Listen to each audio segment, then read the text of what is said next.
Fernanda Trías nació en Uruguay en 1976 y vive en Colombia. Es narradora, traductora y docente de creación literaria. Publicó Cuaderno para un solo ojo, La azotea, La ciudad invencible, No soñarás flores y Mugre rosa. Por este último recibió el premio Sor Juana Inés de la Cruz en México en el 2021 y también fue nominada al National Book Award en Estados Unidos. Su prosa es muy poética y muy cuidada.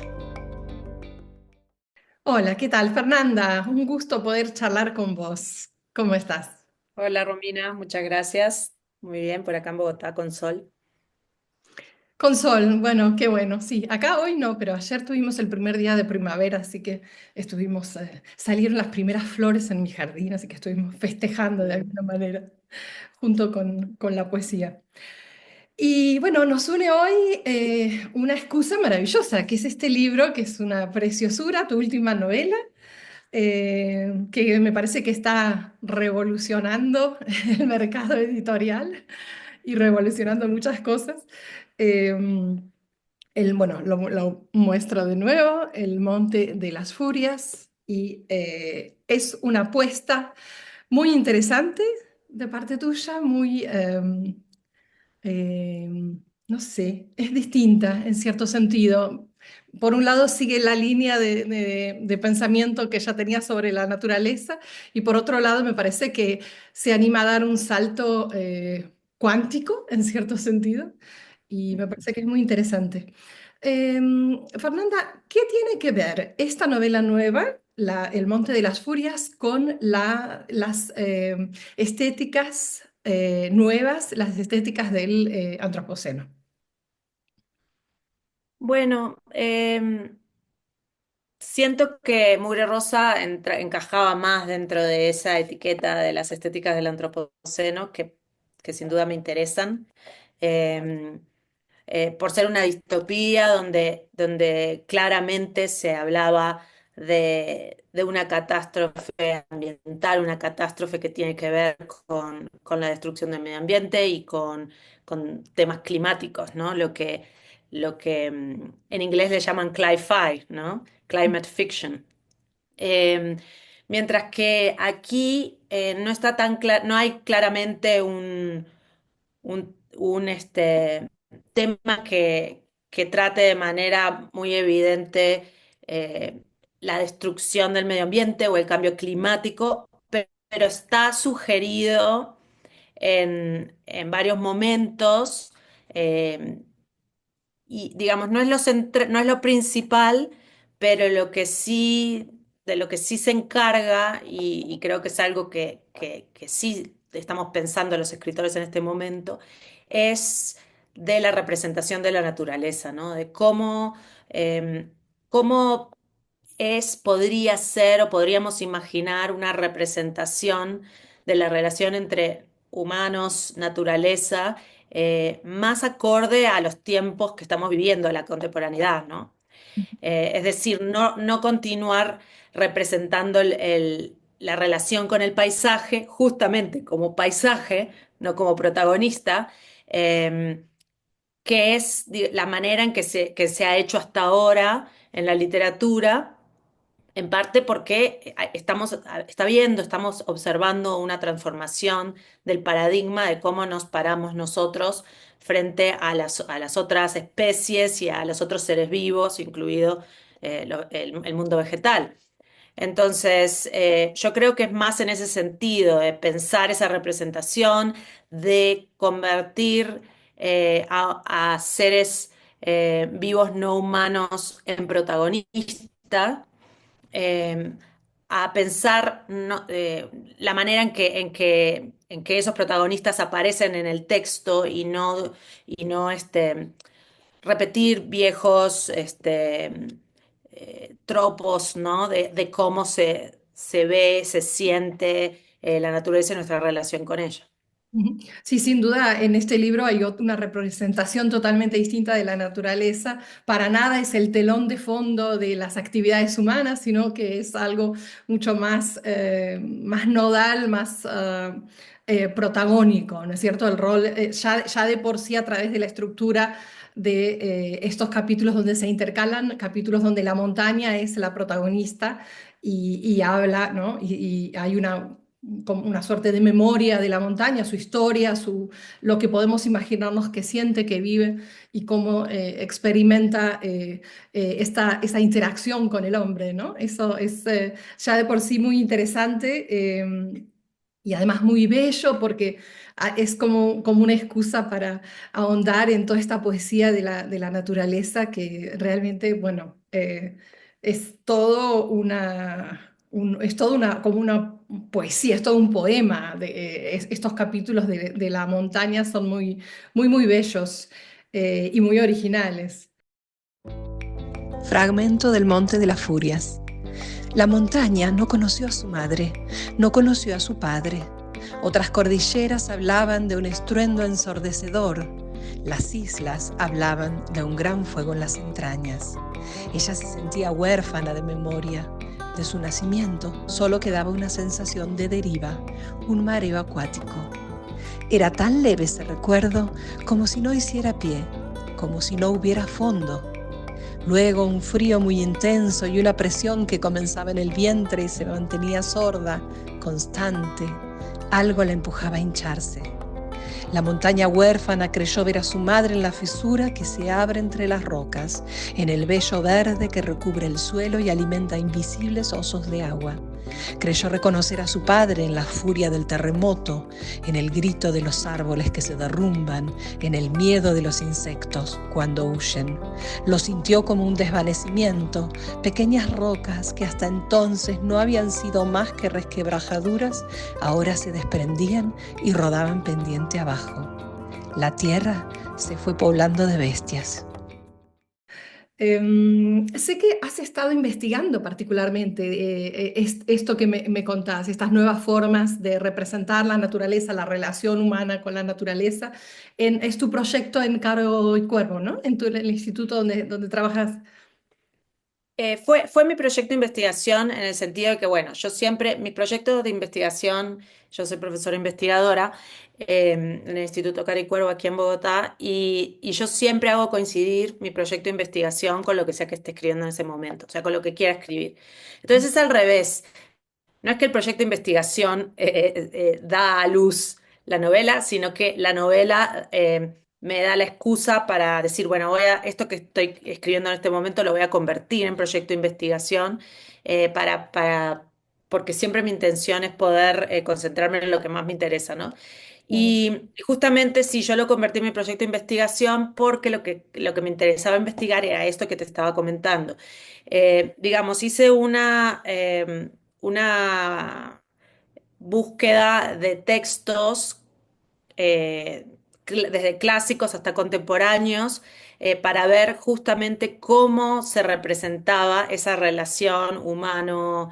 eh, Puede ser los seres humanos con la selva, los seres humanos con, no sé, con el río, no sé, puede ser desde el corazón de las tinieblas, la vorágine. Horacio Quiroga tiene varios cuentos donde muestra cómo la industrialización empieza como a comerse parte de la selva y empuja a los animales a rebelarse, por ejemplo, ¿no? Entonces, esto no es algo ni que me he inventado yo ni que nos hemos inventado en el presente, pero sí son minoritarias y también se pueden observar ciertas características. Y yo creo que la principal, y por eso la vorágine es muy ilustrativa de esto, es este paradigma de el hombre, varón, aventurero, Explorador, sí, ¿no? explorador, exactamente, explorador que va hacia la naturaleza y que se interna en esa naturaleza virgen, salvaje,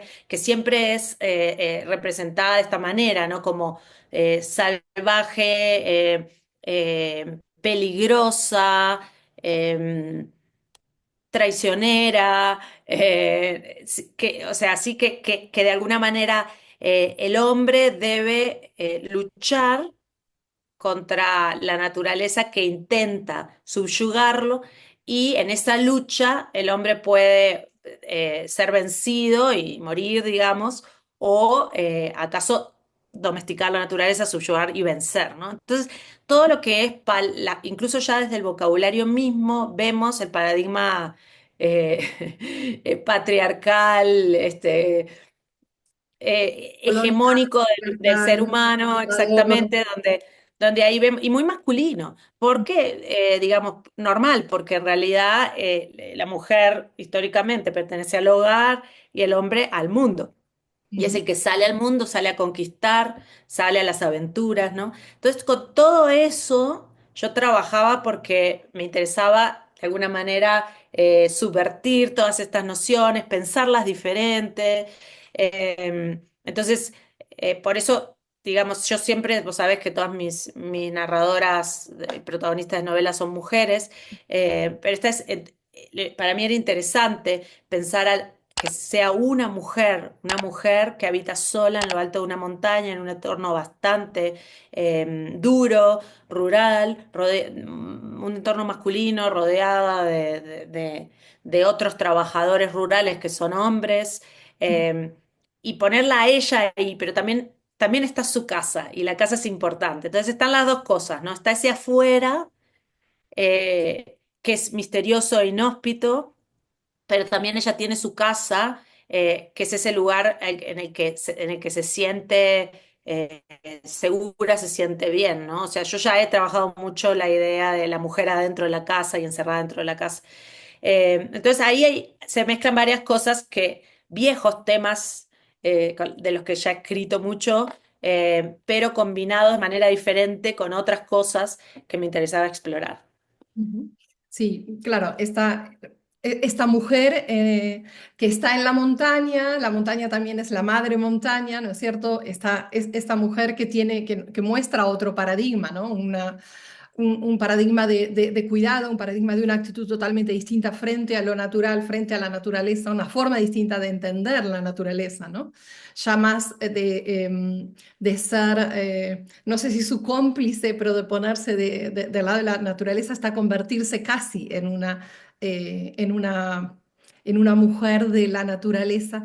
Em, Creo, bueno, ya me contarás vos si es que abreva en estas leyendas de la mujer, no sé cómo se llama, la Madre Monte, o la mujer que tiene estos dos aspectos, ¿no? Femenino y también de la naturaleza. ¿Hay algo de eso aquí?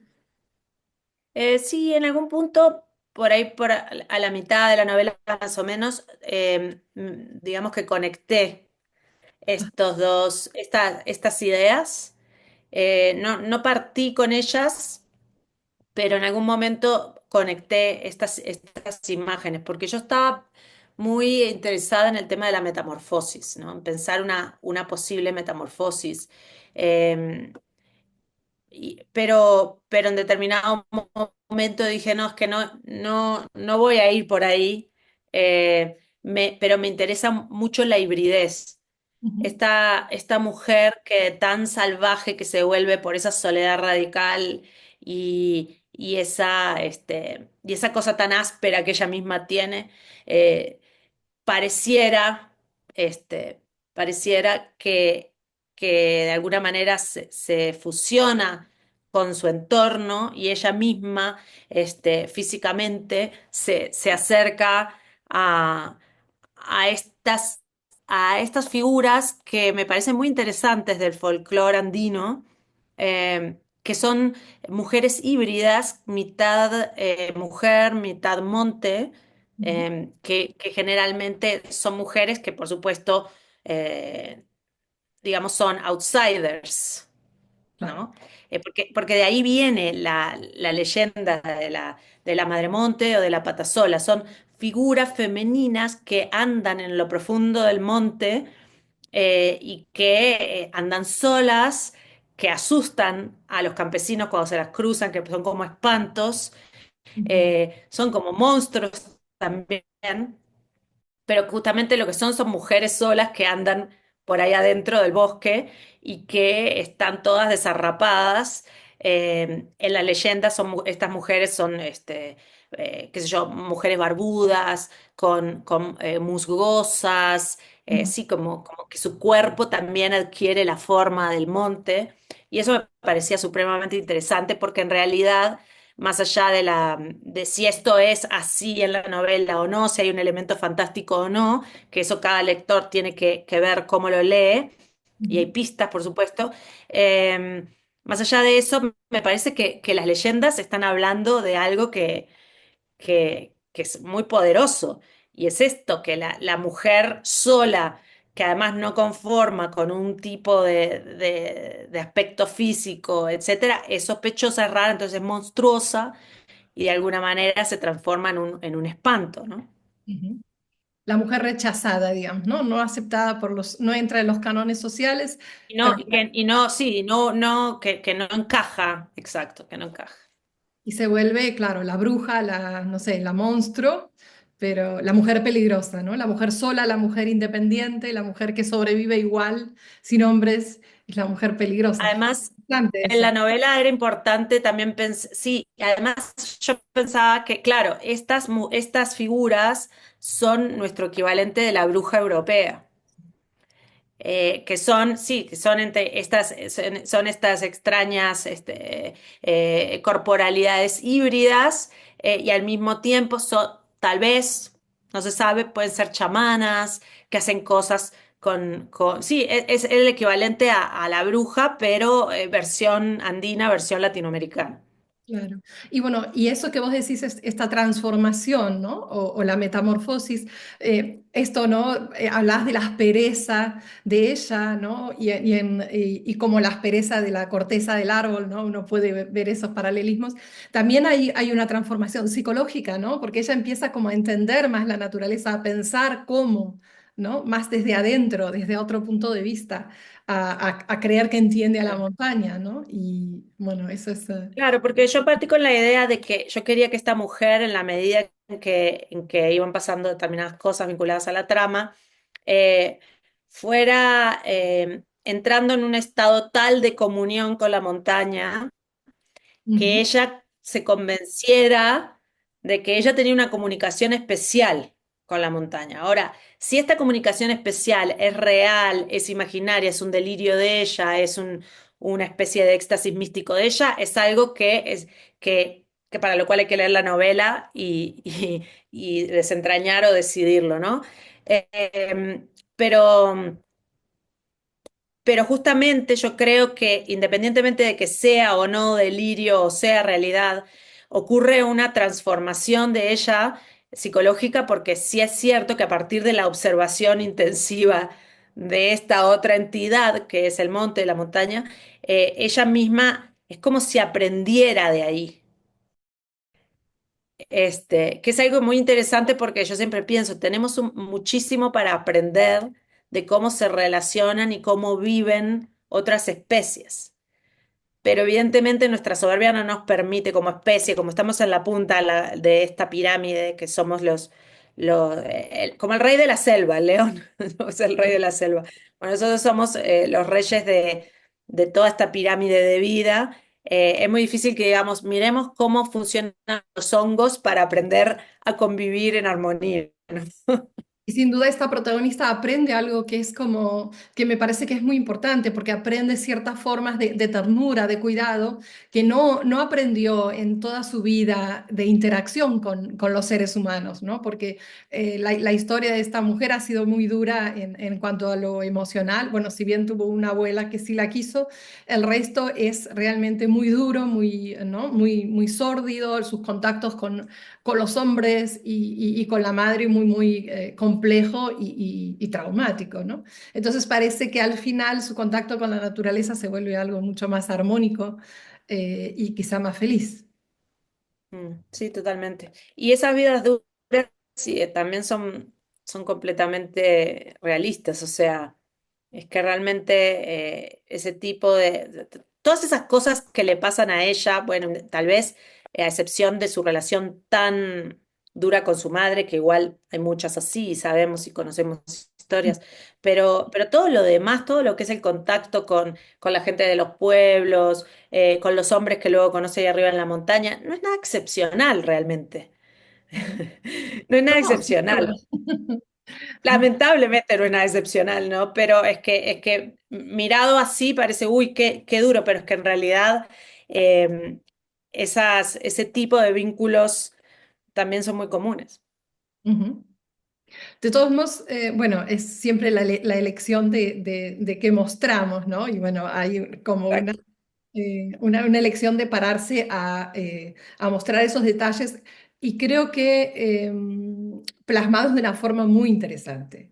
Pero yo no sé si me equivoco en eso y quisiera que me contaras si tengo la sensación, en comparación con tus otras novelas, de que aquí hay como más distancia sobre ese tipo de cosas.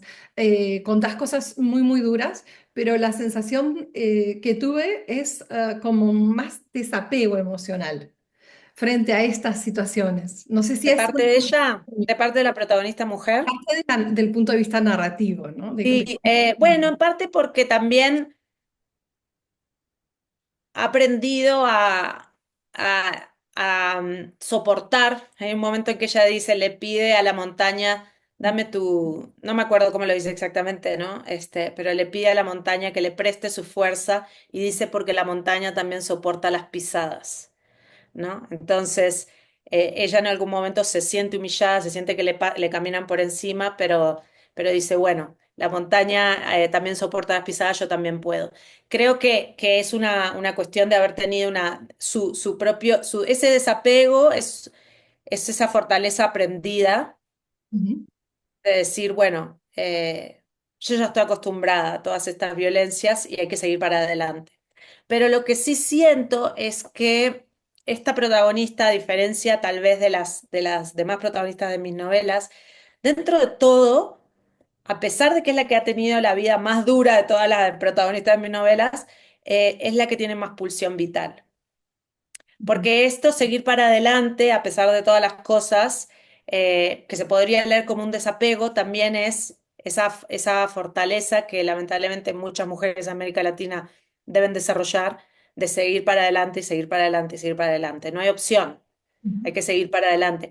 Entonces, yo le veo esa pulsión vital mucho más que a la protagonista de Mugre Rosa, por ejemplo, que está ujú. en esa especie de apatía vital, dando vueltas en un círculo del infierno, eh, La conducta de un lodazal de autodestructiva, tiempo. las pulsiones Exacto, autodestructivas que tienen.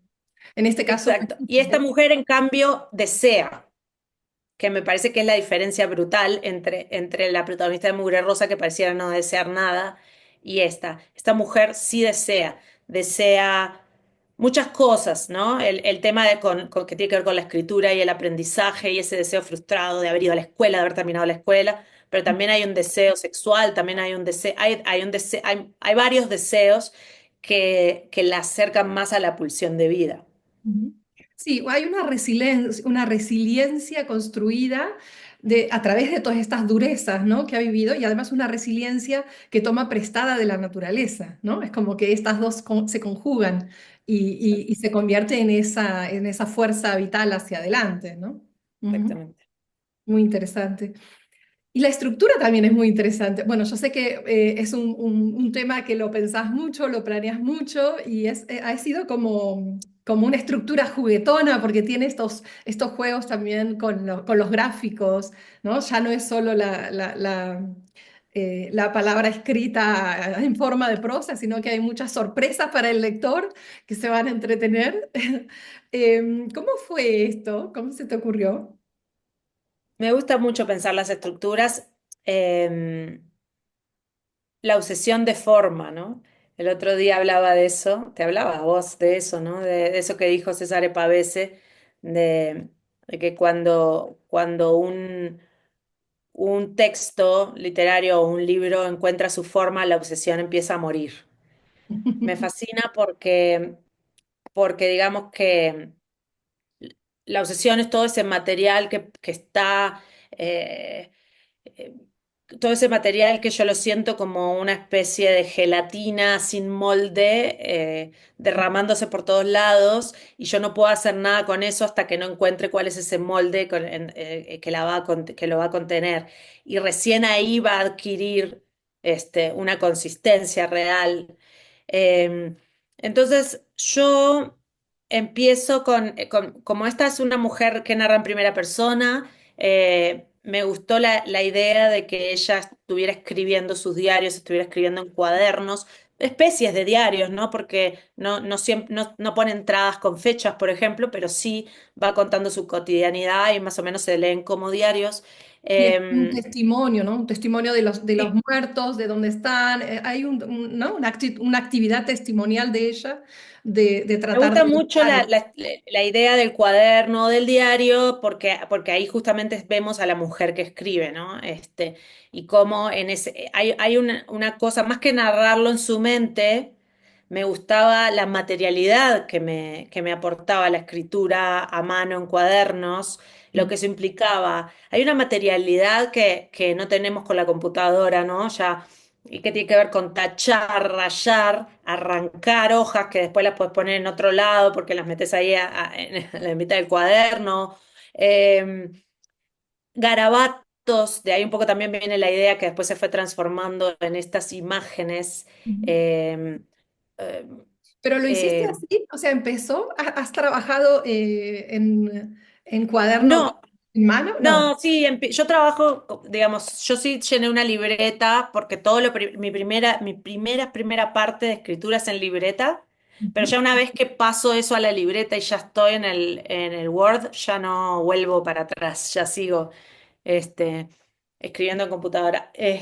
Porque ya para mí la época de la libreta es fundamental porque para mí la libreta implica lo que está ahí no se relee, no se cuestiona, no se piensa, solo se guarda ahí, ¿no? Es Una como vez que ya empieza, la olla donde sí, vas tirando todo y empezás a revolver. total, lo que acá llaman el Genial. sancocho, que es el puchero nuestro.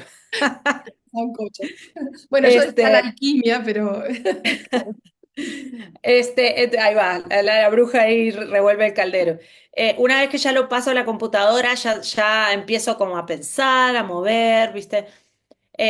Pero entonces así llego a la idea de que la mujer escribe en cuadernos, y luego no sé cómo, porque esta es la parte más misteriosa, no tengo un recuerdo, lo he borrado, no tengo un recuerdo de cuándo se me ocurrió, ni cómo, ni en qué estaba pensando cuando me di cuenta que tenían que estar intercalados estos capítulos de la montaña.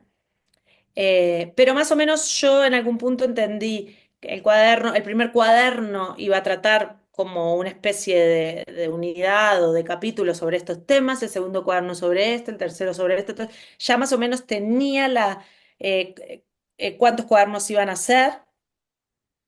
Y luego incluso hacia el final de la escritura todavía me faltó, yo todavía estaba, digamos, hay decisiones que las tomé hacia el final, que no las tenía tan claras, como por ejemplo, cuando ya me estaba acercando al final, entendí que la novela iba a empezar con la última hoja.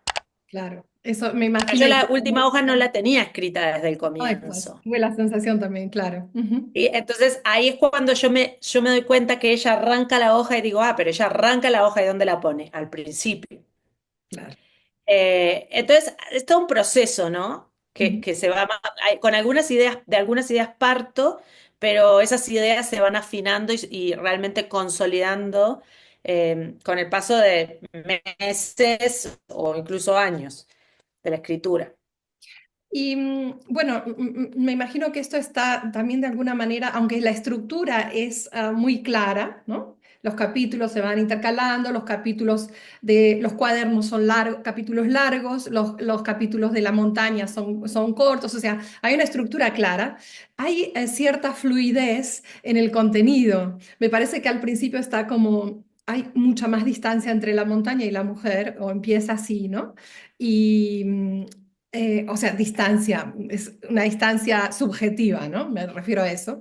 Y después empieza como a mezclarse un poco esto, ¿no? De qué partes de cada uno, ¿no? Porque la mujer aparece en la parte de la montaña, la montaña aparece en la parte de la mujer, ¿no? Y empieza como a hacer esto cada vez más fluido. No sé si fue una sensación o fue realmente así.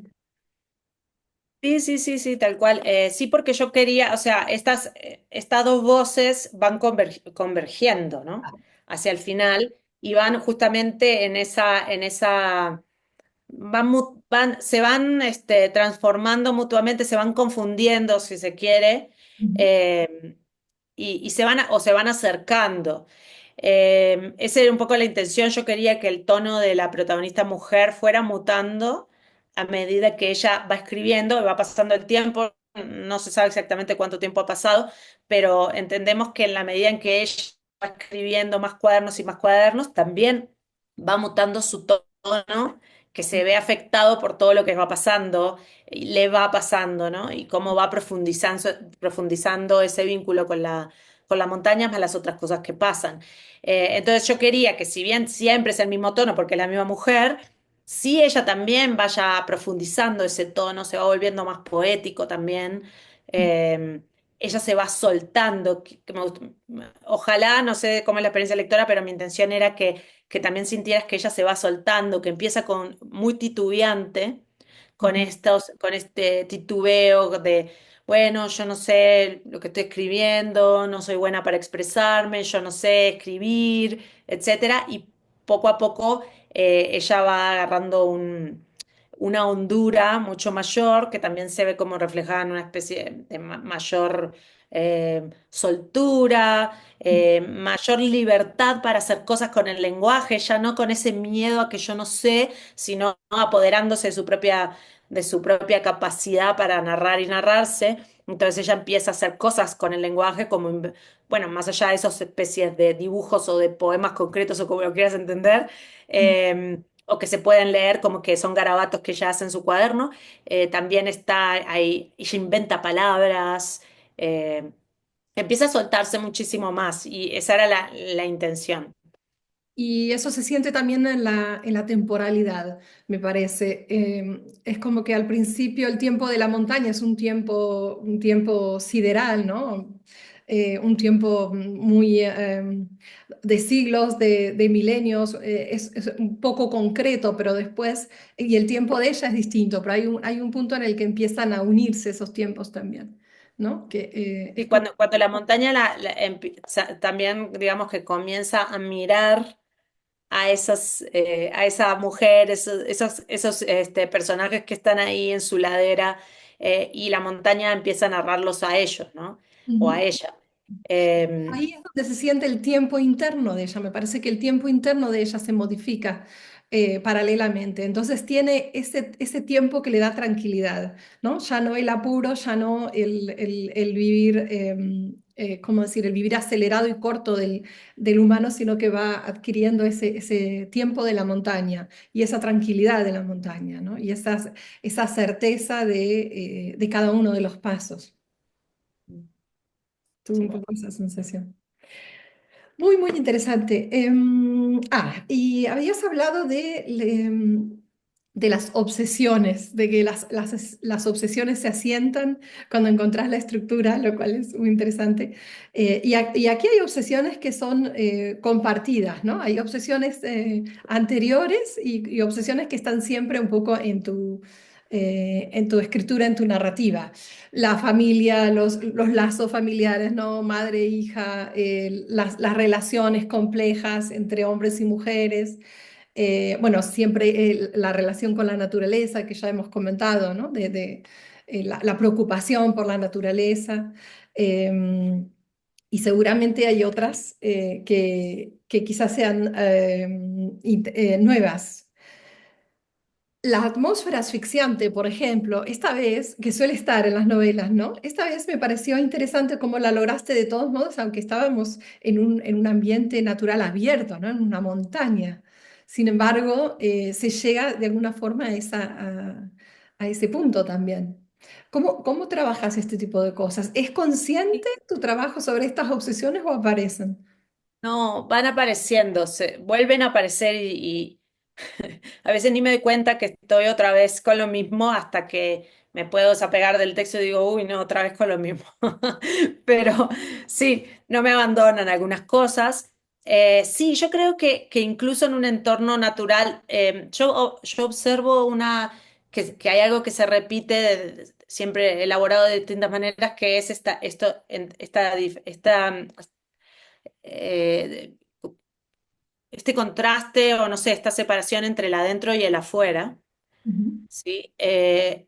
Y esta vez hay varios límites. Está la ventana, está el cerco eléctrico, esa cerca eléctrica que separa su jardín de lo que sería donde empieza el monte Virgen, ¿sí? ujú, De la montaña. Eh, y esta opresión del entorno, y entonces yo siento que incluso, que igual a pesar de que es un entorno natural, es un entorno que puede llegar a sentirse bastante claustrofóbico, porque hay una neblina, es el bosque de niebla, ¿no? Que es el bosque de niebla andino, que hoy no lo vemos porque justo hay sol, pero si no lo veríamos allá arriba. Ahí la ven a la montaña. ujú. Entonces, eh, está esta niebla que se siente como un manto que te encierra, ¿no? Entonces de ahí sale esta idea de que ella le llama estamos dentro de la nube, ¿no? Que nadie habla así porque yo también le construí a ella maneras de hablar que no son de ningún país ni de ningún lado, son como muletillas que ella utiliza que son propias. Ujú. Y lo hice para construir un habla específico y muy, como muy particular, ¿no? De ella. Pero entonces está esta neblina constante, puede ser muy inhóspita esa zona del bosque de niebla, pues siempre hay lluvia, sale el sol, también el sol te quema demasiado porque es una altitud demasiado alta. Entonces en realidad, incluso esa soledad en la montaña puede llegar a ser claustrofóbica. Y me parecía que también es supremamente atmosférico ese entorno, ¿no? Cuando yo voy, si yo he ido a Bosque de Niebla justamente para poder sentirlo más, Ujú. como si fuera una investigación de campo, pero para nada de manera científica, sino simplemente experiencial, de Claro, estar ahí para sensorial, ¿no? poder Para cargarte de... mirar. Sí, sacaba fotos de esta plantita que salía de esta rama, etcétera, y como que guardaba eso en una carpeta, que era una especie de archivo visual para mí misma. Ujú. Eh, entonces, el entorno se siente muy mágico, muy raro, realmente muy atmosférico, ¿no? Porque es como si ahí hubiera como una nube que está siempre ahí encima, entonces ahí adentro vos entrás y siempre está húmedo. Todo lo que Un tiene que ver con los microclima, sonidos me ¿no? parece muy interesante. No hay sonidos porque al estar todo húmedo, las cosas no crujen. Y bueno, a partir de estas cosas sensoriales es que voy construyendo esa atmósfera. Yo sí creo que eh, realmente las atmósferas se construyen desde los sentidos. Es lo sensorial lo que te hace sentir una atmósfera tan palpable. Ujú. Y creo que en toda la novela se siente esto de cuánto la atmósfera, cuánto la naturaleza, cuánto el entorno interactúa a todos los niveles ¿no? Con la protagonista.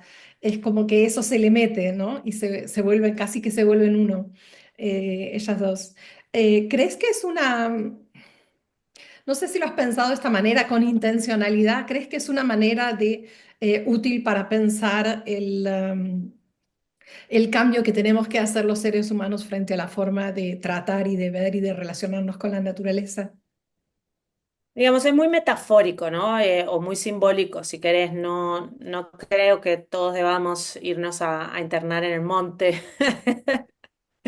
O sea, sí yo estaba pensando, digamos, una idea que me rondaba la cabeza cuando empiezo a escribir, y es decir, ¿cómo sería una relación utópica con la naturaleza? Sabiendo que lo utópico es a lo que no vamos a llegar.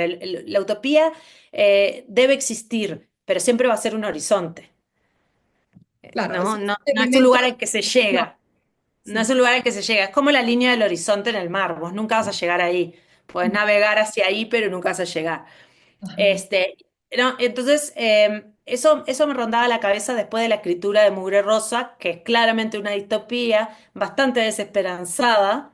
Sí. Entonces yo decía, bueno, Ok, ya la distopía la escribí, yo no voy a seguir escribiendo distopías. ¿Cómo sería un horizonte utópico? Entonces, a partir de ahí empiezo a imaginar, pero obviamente yo siempre, digamos que lo extrapolo y después lo pienso de manera simbólica. Este, y bueno, sí, yo me planteaba, imaginemos una mujer que está en una completa horizontalidad Ujú. eh, con otra entidad no humana, otra corporalidad no humana, y al punto de que esa comunión las termina acercando y pensar, ¿es posible una comunicación con estas otras formas de vida que no comparten nuestro lenguaje, pero tampoco comparten un lenguaje comprensible como podría ser el de mi perra que está aquí durmiendo o de otros animales? Es más difícil, ¿no? Porque ya sabemos que las plantas se comunican, por ejemplo. Es fascinante entrar en el mundo de la inteligencia vegetal y yo creo que todo el mundo debería leer sobre eso, sobre lo último que se sabe ya de cómo las plantas se comunican.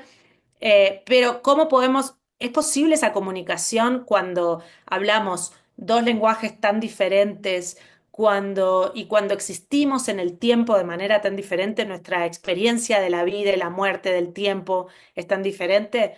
Esa es una pregunta que yo me hago, e intento imaginarme un posible acercamiento ficcional a ese asunto.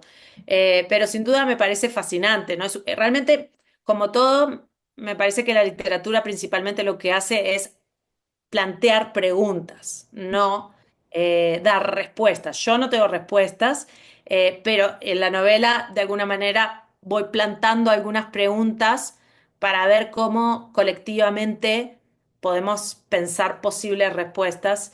Y al final esa es un poco la función, creo, del arte en general. Claro, acá vas explorando un camino que lleva a esta empatía, ¿no? De los dos lados, de la montaña por la mujer y de la mujer por la montaña. Una forma posible de empatía, una pregunta que nos podemos hacer para, bueno, para ver si funciona, ¿no? Para ver Y si... de hecho, una cosa que me decía, el otro día hice una presentación acá en Bogotá y un lector que yo no conocía hizo una lectura muy interesante que yo le dije, algún día te voy a citar, así que lo estoy citando acá. Ah, Eh, él había leído, él había leído esta mujer en su jardín, nombrando las cosas, dándole nombre a los cuerpos, cuidando este jardín, etcétera, como una especie de Edén claro, nativo, o sea, una especie de Edén latinoamericano, no, no el Edén de Adán y Eva, de la Biblia, sino el nuestro propio, ¿no? Es un Edén con espinas, es un Edén áspero, es un Edén con orquídeas, con plantas carnívoras, diferente, pero, y ella erigiéndose como una especie de Eva sola, claro. nombrando, dándole nombre a las cosas. Me pareció muy lindo esa lectura que por supuesto no estaba dentro de lo que cuando yo estaba escribiendo no estaba pensando en eso, pero sí lo veo como una lectura posible. Luego ella es expulsada del Edén. Claro, es verdad. Pero sí, sí que está claro esa sensación porque está la reja, ¿no? Hay un espacio determinado, De ¿no? una adentro y una afuera, a pesar de que los dos son afuera, sí. Además hay un mundito determinado donde ella decide, ¿no? Donde ella es la que le da forma. Ujú, Sí, y eso me parece muy interesante por eso me gusta conversar con los lectores. ujú.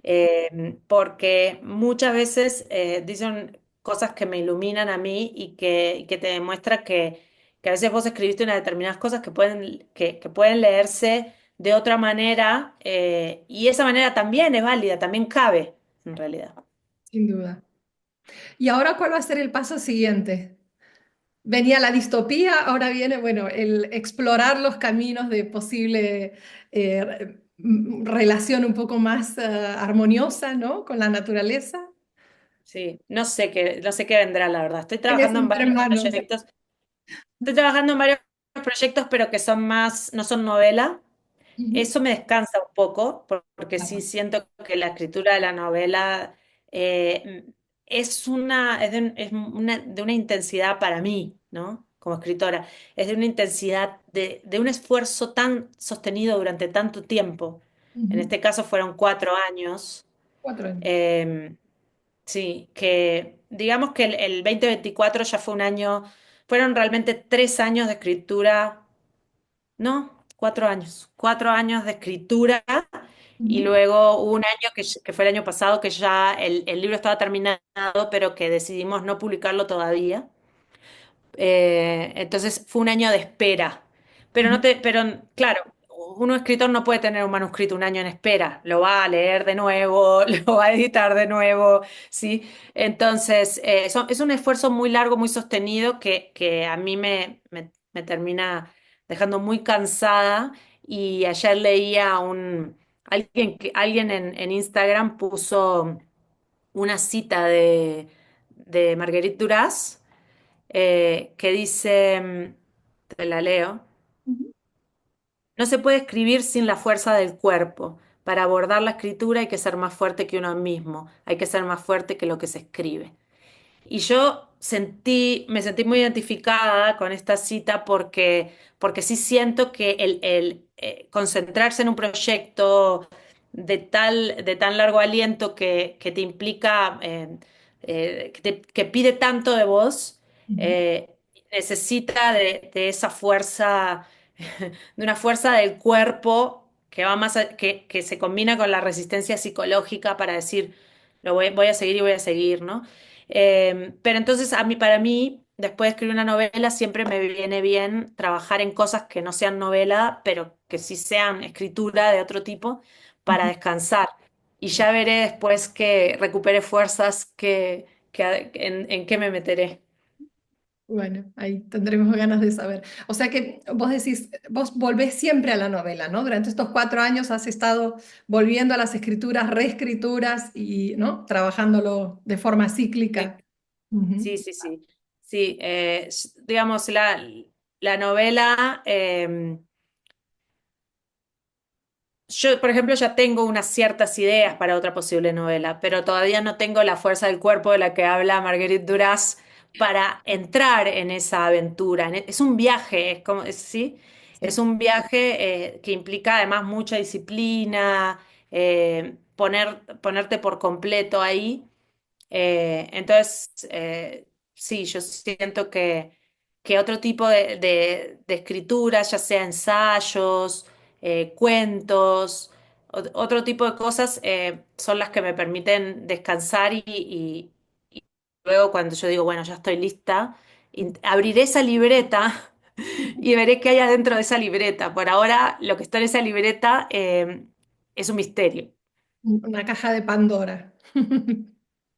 Bueno, ya, ya con ganas de saber qué es lo que va a haber, pero deleitándome todavía con El Monte de las Furias y que seguramente, bueno, ya tiene una gran acogida y seguirá teniéndola, ¿no? Muchas Así que gracias. bueno, felicitaciones, que Gracias. disfrutes también de los frutos de todo este esfuerzo grande que has hecho y bueno, y muchas gracias por contarnos estos Sí, secretos. gracias a ustedes.